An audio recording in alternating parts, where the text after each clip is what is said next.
కానీ కాంగ్రెస్ ప్రభుత్వం ఏదైతే ఉందో ఇప్పుడు తెలంగాణలో ప్రజల పక్షాన లేదు, అసలు ప్రజల మాట వినే ధోరణిలో లేదు కూడా అంటున్నారు. ఎందుకు అప్పుడున్న నియంతృత్వం ఇప్పుడున్నదా?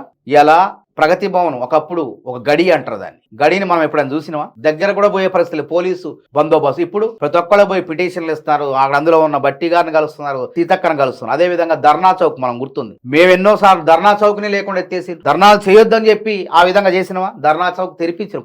మేము పోరాటాలు చేసి హైకోర్టులో పిటిషన్లు వేసి వాళ్ళ హయాంలోనే ధర్నా చౌక్ తెరిపించారు. మేము తెరిపించిన తర్వాత అదే ఆయన ముఖ్యమంత్రిగా దిగిపోయేటప్పుడు ఎట్లాగో ప్రతిపక్షంలో పోతాడని తెలిసిపోయింది కాబట్టి ఆయన కూర్చొని అధికారంలో ఉండి ధర్నా డ్రామాలు ఆడిండు. ఈ విధంగా నియంతృత్వం ఎక్కడుంది? ప్రజలు తమ భావ ప్రకటన స్వేచ్ఛను చెప్పుకుంటున్నారు, నిరుద్యోగులు చెప్పుకుంటున్నారు, మేము చర్చలు జరుపుతున్నాం. గతంలో చర్చలు జరిపేవాళ్ళ ఏకపక్ష నిర్ణయాలు, ఏదైనా నిర్ణయం తీసుకునే ముందు ఇప్పుడు ప్రతిపక్షాలను కలుస్తున్నాం, అందరిని అడుగుతున్నాం ఏది చేస్తే మంచిది, ఏది చేయకూడదు, ఏది మేలు జరగాలని చెప్పి ప్రయత్నం చేస్తున్నాం. అదే విధంగా పత్రికల్ని భావ ప్రకటన స్వేచ్ఛని ఆ రోజు హరించి వేశారు.